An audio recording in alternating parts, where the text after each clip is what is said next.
ерхий сайд өөрийнхөө л одоо үндсэн хууль агуулгах эрхийн хүрээнд ажиллах одоо кабинетаа бүрдүүлж байгаа. За үүнд бол би хүндэтгэлтэй хандж байгаа. За зөвхөн нэг томилгоон дээр шулуух хэлгээд эргэлзэж байгаа. Энэ бол бэнк хоёрын томилгоо. Яг гэвэл энэ хүнтэй холбоотой нэлээд ноцтой одоо авилгалын асуудлыг би авилгатай тэмцэх газар өгсөн байна. Тийм ээ. Нэг үгэрлэл одоо бод группээс 110 сая долларын одоо ийм хэрэг гэдэг нь нэлээд ийм том дүнтэй ийм ноцтой асуудал. Тэгээд энэ хүн энэ дундаас одоо 1 сая доллар авсан гэдэг ийм гэрчийн мэдүүлэг. За тэгээд нэг гэрчин жишээлбэл одоо Сумын газар дарга энийг бол нээлттэй постлсан байгаа шүү дээ. Голомтын баясгалантай хамт, Амондратай хамт Сумын газар. За тэгээд би энэ хоёр гэдэг ийм дөрвөн уулзсан. За гэтэл энэ яагаад шалгахдаггүй вэ? Тэгээ одоо яагаад энэ хүнийг Эрдэнэс 5-7 хариуцдаг хэрэглэх газар дээр авчиж томилж байгаа юм бэ гэдэг ийм асуудал. Энд бол би одоо нэлээд эргэлзэж байгаа. Яагаад ийм томилгоо хийх болов? Би бол өөрт байгаа энэ 110 сая долларын одоо мэдээллийн задаргаагаар дамжуулж одоо төрийг барьцаалж гэнэ гэж харж байгаа. Тийм одоо state capture гэж ярьдаг юм ойлголттой. Нэг өөрөлдөл өөртөө байгаа мэдээллийг одоо ил болгохгүйгээр өөртөө ашиглахаар хэрэглэх. За өмнө нь бол энэ бодийн сонсголтой холбоотой асуудал дээр нэг өөрөлдөл яг үнэн бодиттой мэдээллийг нуун дарагдуулсныхаа төлөө өнөөдөр хүртэл энэ хүн албан тушаал томилогдоод байж бас магадгүй байгаа шүү дээ. Тэгэхээр энэ ингээд улсын их хурл дээр төр хороо байгуулагдаад сонсол хийгдэх ийм явт яваад улсын их хурлын гишүүдийн гарын үсэг зурагдж байгаа үед яагаад тэр бүх материалууд байгаа хэрэглэх газрын дараагаар томилж байгаа юм гэдэг бол одоо туйлын хэрэгэлцээ дагуулж байгаа. Эсвэл энэ хэргийг нуун дарагдуулах гэдэг юм уу? За аль эсвэл энэ ерөөсөө одоо жишээлбэл шалгахгүй гэж байгаа юм. Тийм ээ? Шалгахгүй гэж байгаа юм. Энэ өөрөө ёс зүйн асуудал тэгээд биш юм. Бид нар чи ёс зүйн хувьсгал яриад байгаа зү. Тийм ээ? Тэгээд Монгол Улсын ерөнхий сайдаар ажиллаж байсан, засгийн газрын хэрэглэх газрын дараагаар ажиллаж байсан. Энэ донд мэдээлэлтэй байгаа хүн материал авчиж өгч хахад яагаад би энэ хоёр авилгатай тэмцэх газрын өмнөөс хариулаад байгаа юм? Тэр авчиж өгсөн материал донд нь бичлэг байхгүй лээ. Тэр нэг тийм ноцтой асуудал биш үлээ гэд ноцтой үгүйг авилгатай тэмцэх газар мэдэх болохоос биш. Эсвэл би энэ хоёр өөрийгөө шалгаад байгаа юм. За дээрэс нь яагаад аюул сайхан гэмт ярилцлага болоо?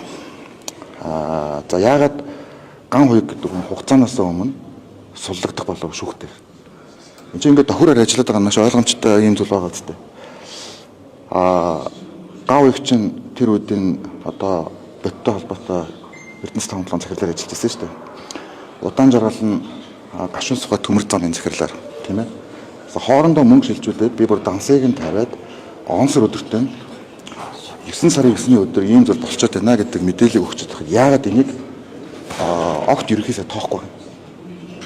Тэгээ бүр шалгагдах асуудлыг манлайлж ярих хэрэгтэй байтал засгийн газрын хэрэглэх газрын дараагаараа тавьж байгаа гэдэг ер нь бол огт ойлгохгүй байгаа. Тийм учраас энэ дээр бол би цаашдаа одоо хатуу байрсаараа илэрхийлнэ. За нэгүгээр хэлбэл би учралт бас ингэч болов гэж одоо өөрийнхөөрөө байгаарай. Өөрийнхөөрөө байхгүй бол хүн дэдэлд орно гэдэг. Өмнөх засгийн газар одоо би энэ хоёр гэж хүнээс олж хас хүн дэдэлд орсон. Хүн шатаасан гэдэг.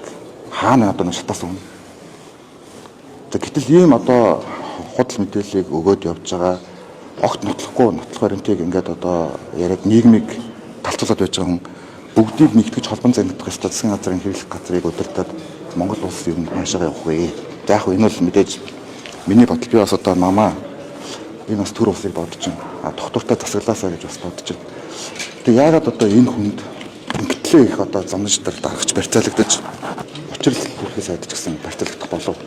Хиний захиалга албанд яваад энэ хүнийг зайшгүй ажиллах ёстой гэдэг юм гэдэг ийм асуудалтай туйлын одоо анхаарал би Монгол улсын нийгэмчдэр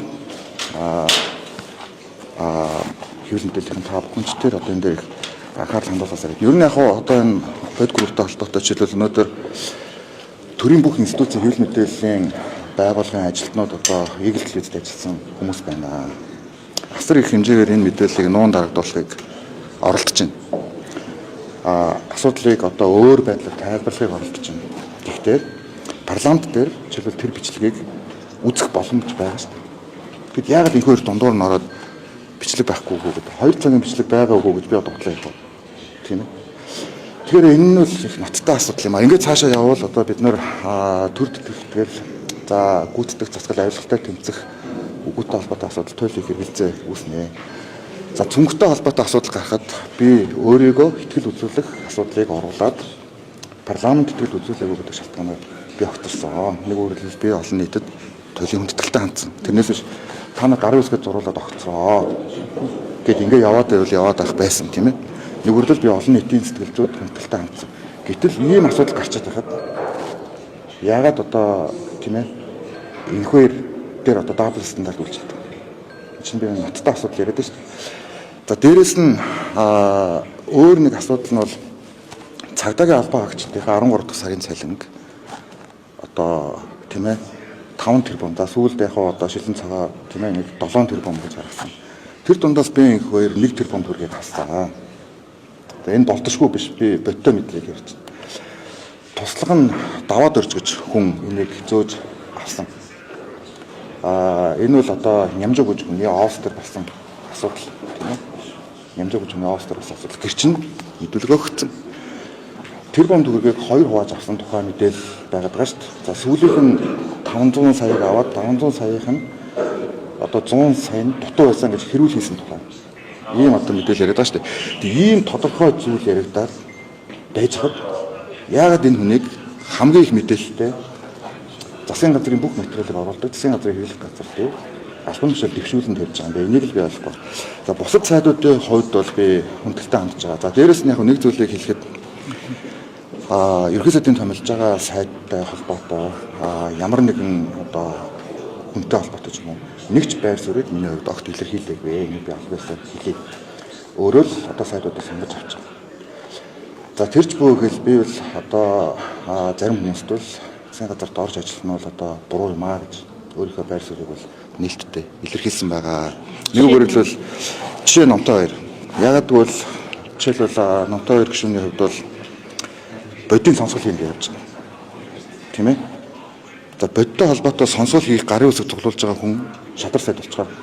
Одоо тэгээд энэ хийгдэн гэсэн үг үү, зогсон гэсэн үг үү? Бас энэ бол ингээ эргэлзээтэй асуудал болж байгаа шүү дээ. За бусад асуудал за жишээлбэл одоо номын сайдын асуудал гэсэн намайг томилуулсан гэдэг ч юм уу иймэрхүү яриа явуулах гэж бас оролдож байгаа шиг. Энд бол би огт оролцоогүй гэдэг хэлээ. Тэр хүн өөрийнхөө шийдвэрийг гаргаж байгаа, ерөөсөө өөрийнхөө шийдвэрийг гаргаж байгаа. Би угаасаа хүний томилгоо ч юм уу нэг ийм жижиг сэжиг зүйлд нэг оролцох бас дуртай хүн болчихлээ. Тэгэхээр энийг бол би бас ингээ тайлбарчин зүйтэй болов уу гэж бодож байна. За энэ засгийн газар ингээ бүрдснээрээ мэдээж одоо намын дарга ерхий сайдаар ажиллаж байгаа хүн эвний хэлээ сахиад явж байгаа. Авчраа болоод нийгмийн олон асуудлууд шийдвэрлэхийг бол би дэмжиж байгаа. За гэхдээ гэмт хэргийг нуунд харагдуулах тийм ээ. За энэ дунд одоо жишээлбэл энэ парламентын бүр ихтэй холбоотой ямар нэгэн асуудал төр хуйлдааныг л би огт дэмжихгүй. Энэ дээр бол би өөрийн хувьд хатууд арчим байрсараа цааш тавьсаар болно гэдгээс хэлье гэж бодож байна. Энэ хамлагыг хийснээр тэгэхээр одоо хуулийн байгууллагад өгсөн юу хэргийг шалгах боломжгүй болсон. Гэхдээ тэр чинь засгийн газар өөрийнхөө ихтгэл үнэмшлийг үүнийг үл тоож байна гэдэг байдлаар илэрхийлж байна гэж би харж байна. Нэг өөрөөр хэлбэл хуулийн хяналтын байгууллагын ямар мессеж өгч байгаа. Тийм ээ битгий шалгах гэж байгаа. Гэхдээ тэгсэг үүдтэй юм чинь. Эсвэл одоо хэрэглийн сайд болгоод шалгая. Тэр нөгөө нэг 5 толгойтой холбоотой бүх мэдээлэлтэй ойрхон байдаг учраас илүү хэрэгтэй гэж бодоод байгаа юм уу? Чи шал логикийн хувьд энэ аль ч одоо арчсан улсад хязгаарч ийм том хэмжээний асуудал болчиход байхад албан тушаал дэвшүүлээд тавьдаг ийм одоо логикгүй зүйл байхгүй. Тийм учраас бид бас ёс зүйтэй ийм нийгмийг эрхэмлэе гэдэг ийм одоо хэлцүүлэг өрнөж штэ. Тэгээд 110 сая долларын асуудал. Тэгээд тэр дундаа инквайри сайд 1 сая долларыг авсан гэдэг авилттай тэмцэх газар өгчөөд байхад тийм ээ. Дээрээс 1 тэрбум төгрөгийг авсан гэдэг гэрчүүд нь гарч ирчээд байхад одоо энэ үнийг дэвшүүлэн тавьж гинэ гэдэг логикийг би ойлгохгүй. За бусад сайдуудын хувьд бол би одоо хүндэлтэй хандж байгаад энэ бол ерхий сайдын бүр ирэх юм аа. За бичлэгийн хувьд 2 цагийн бичлэгийн хувьд та бас өөр ирэх гэсэн юм уу? Асуулт төрөлтөнд хариулахдаа тийм 2 цагийн бичлэг байхгүй. За би үүнийг албатай тэмцэх газрын мэдээлэл дээр энэ бичлэг байгаа хүмүүс за гэрчийн хувьд бол юу вэ гэхээр парламентод буюу төр хороонд одоо гэрчийн хэрэгцээ хамгаалтанд ороод энэ бичлэгийг тавина гэдэг зүйлийг хэлсэн байна. Энийг бол авилттай тэмцэх газар бүтэн мэдж байгаа. За тэр зүйл донд хэн байгаа тэр бичлэгэн дээр ямар асуудлууд байгаа вэ гэдэг асуудлууд бүгд байж байгаа.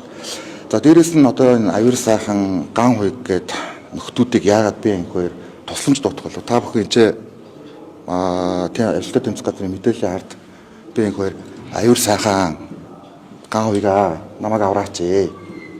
За тэгээ маргааш нь ярилцсанд орж байгаа. Би яг нийгмийг бухимдуулахыг нэг хүсэхгүй байгаа учраас бас энэ асуудлыг нэг яриаггүй. Тэгээд өөрөөсөө бас энэ асуудлыг гаргаж тавьж байгаа учраас аюур сайхан ган хуйг удаан жаргалнаар тэр одоо 110 сая доллароос 25 сая долларыг энэ гурав одоо авсан байж болцсохгүй гэдэг ийм мэдээлэл байгаа тэр бичлэг дотор.